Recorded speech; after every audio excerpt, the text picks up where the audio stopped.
আসসালামু আলাইকুম। আমি আলু দিয়ে একটা খাবার বানাবো, চুয়ে টাইপের, নুডলসের থেকে নুডলস টাইপের বানাবো, কিন্তু আমি বানিয়ে দেখাই জিনিসটা আসলে কি হবে। পরে নামটা বলছি। এখানে আমি আলু ম্যাশ করে নিয়েছি, 3টা আলু, এখানে মাঝারি সাইজে 3টা আলু ম্যাশ করে নিয়েছি। আর এটা ম্যাশার দিয়েই করতে হবে, গ্রেটারে করলে হবে না, গ্রেটারে করলে একটু দানা দানা থাকে আলু ম্যাশ করলে, এটা আমি সবসময় বলি। হাত দিয়ে অথবা এভাবে পটেটো ম্যাশার দিয়ে, যে এরকম পটেটো ম্যাশার দিয়ে ম্যাশ করে নিলে চেপে চেপে এটা মিহি হয়, তাহলে দানা ভাবটা থাকে না। এখন এটার জন্য আমি জানিয়েছি এখানে লবণ, এখানে সামান্য একটু টেস্টিং সল্ট অথবা চিনি টেস্টের জন্য দিতে হবে, না হলে টেস্ট কম হবে।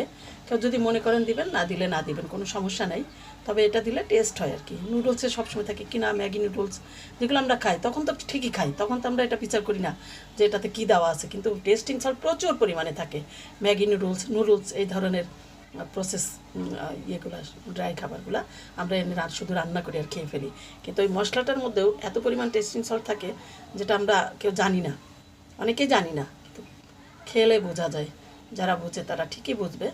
আর এখানে গোলমরিচ আধা চা চামচের একটু কম আর কি, পরিমাণ মতো, আলু যতটুকু সেই পরিমাণ মতো, ঝাল যে যেমন খায়। যদি গোলমরিচ হাতের কাছে না থাকে, গুঁড়া করা না থাকে, শুকনো মরিচ দিয়েও করা যাবে, আবার না দিলেও চলবে, তবে আমি এগুলো দিব টেস্টের জন্য। শুধু লবণটা দিয়েও মাখিয়ে নেওয়া যায়, তা টেস্টিং সল্টের বদলে চিনিও দেওয়া যায়, একদম না দিলেও চলে, শুধু লবণ দিয়ে মাখিয়েও করা যায়, তবে টেস্ট কম হবে, এটা তো সবাই বোঝেন। এই জন্য এগুলো দিয়ে আমি এটা মাখিয়ে নেব, ঢেলে দিলাম, এটা গেল। আর এখানে আমি আধা কাপ ময়দা নিয়ে নিয়েছি, আমার ময়দার পরিমাণ বলা যাবে না, আমি নিয়ে রেডি করে নিয়েছি, আমি মাখাতে মাখাতে যতটুকু লাগে দিব আর কি। আমি এখানে একটু দিয়ে মাখাতে থাকি, এখানে আবার একটু পানিও যাবে, সামান্য একটু পানি দিব ময়দাটার উপরে দিয়ে আমি মাখাবো।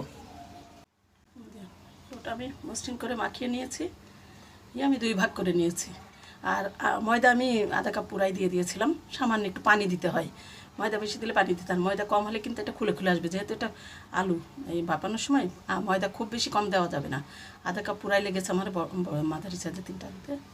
এটা আন্দাজ করে করতে হবে, ময়দার মতো স্টিকি হতে হবে, আলু যেমন স্টিকি হয় না ওরকম থাকলে চলবে না, এটা একটু স্টিকি করে নিতে হবে, ময়দা যতটুকু লাগে ততটুকুই দিতে হবে, কম দিলে কিন্তু খুলে আসবে এটা ভাপ দেওয়ার সময়। এটাই এখন আমি যেটা করবো, একটা নিয়ে এক ভাগ নিয়ে আমি একটু লম্বা করে নিব, ময়দা দিন করে করে লম্বা করে করে ফিতা করে নিব, এভাবে আমি এগুলাকে এখন টুকরা টুকরা করে কেটে নিয়েছি। এখন আমি এগুলাকে যেটা করব, আমি দড়ির মতো বানিয়ে নেব চিকন চিকন, এটা একটু আটা হয়ে গিয়েছে, ঝরঝরা, ঘুরছে না, এই যে এভাবে আমি দড়ি করে নিব, যত ছোট করা যায়, চিকন করা যায় যতটুকু, মোটামুটি একটু চিকন করেই, যে এভাবে আমি সবগুলা দড়ি পাকিয়ে নেব, এভাবে সবগুলা দড়ি করে নিলাম। এখন আমি এগুলাকে ছোট ছোট করে কেটে নেব,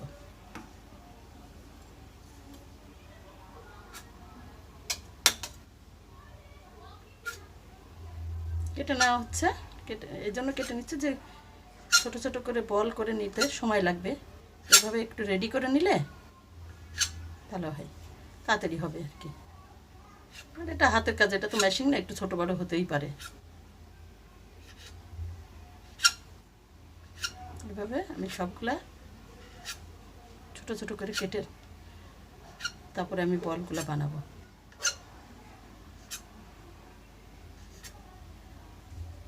এভাবে আমি সবগুলা কেটে নিব, এভাবে আমি সবগুলা কেটে নিয়েছি। এখন আমি এটা করব, এভাবে বল করে করে রেখে দেব, এখানেও করা যায় কিন্তু এখানে করতে দেরি হবে, আমি হাত দিয়ে করে নিচ্ছি এভাবে।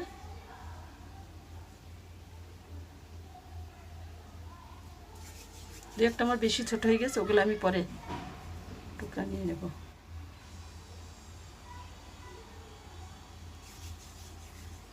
একটু ছোটো বড়ো হচ্ছে, কোনো সমস্যা নেই, এভাবে এভাবে আমি সবগুলো বল করে নিব। এখন এখানে আমি একটু আটা ছিটিয়ে নিলাম, নিয়ে এগুলা দু একটা একটু বেশি বড় হয়ে গেছে, পরে ঠিক করে নেব। এটা এভাবে, এটা আর কিছুই না, জাস্ট একটা ডিজাইন।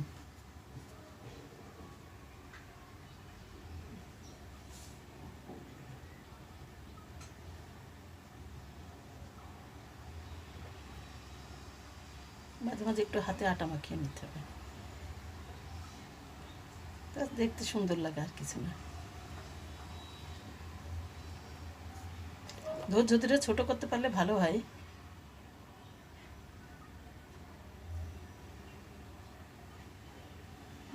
এভাবে আমি সবগুলো বানিয়ে নিব। বাটনগুলো আমি সব তৈরি করে নিলাম। এখন আমি এটা বয়েল করব। পানি টকবক ফুটে ওঠার পরে আমি এগুলো ছেড়ে দিয়েছিলাম, তো দেখাতে মনে নেই। এখানে 1-1.5 মিনিট মতো সিদ্ধ করব, করে আমি এগুলো তুলে নেব। 2 মিনিট সিদ্ধ করবো, অল্প তো, তারপরে দেখাবো। সিদ্ধ করে আমি ছেঁকে তুলে নেব। আমি নিভিয়ে দিয়েছি। এখানে আমি যেটা করবো, 2 মিনিট সিদ্ধ করার পরে পানি ঝরিয়ে গরম পানি থেকে তুলে আমি এখানে দিয়ে দেবো, ঠান্ডা পানির মধ্যে। এখানে বরফ ঠান্ডা পানি। এভাবে আমি সবগুলো তুলে পানিতে রাখছি, ঠান্ডা পানিতে।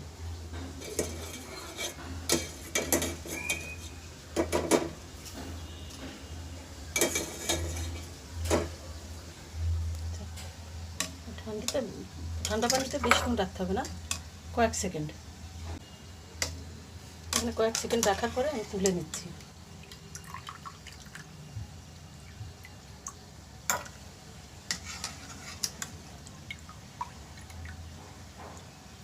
ঠান্ডা পানিতে দিলে হয় কি, এটা যখন ভাজতে যাবো তখন এটা ভেঙে যাবে না, বেশ ভিতরে মসৃণ থাকে, ওটা বেশ আঠালো ভাব হয়ে যায়।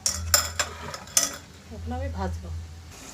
এখানে একটু রসুন দিয়ে, সামান্য একটু রসুন দিয়ে নেড়ে নিব। নেড়ে নিয়ে এখানে টমেটো সস দিয়ে দিলাম। সস যদি কেউ না দিতে না দিবেন সমস্যা নেই, আর একটু সিম্পল সামান্য একটু সসটা খুব সামান্য, যেহেতু অল্প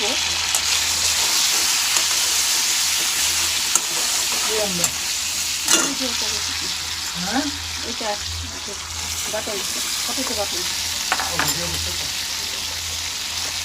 দিয়ে আমি চিনি দিচ্ছি।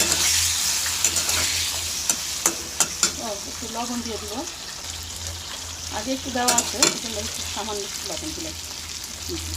লবণটা যে যেমন খাই, লবণ কম খাওয়া সব কিছু ভালো লাগে।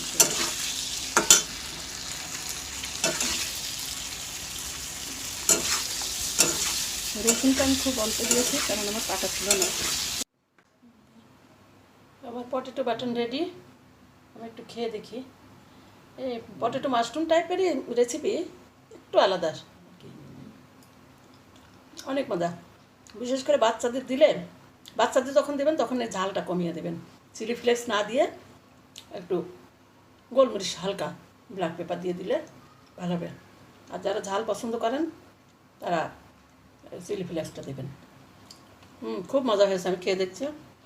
আমি তো বানিয়ে লোভ সামলাতে পারছি না, এটা এত টেস্টি হয়।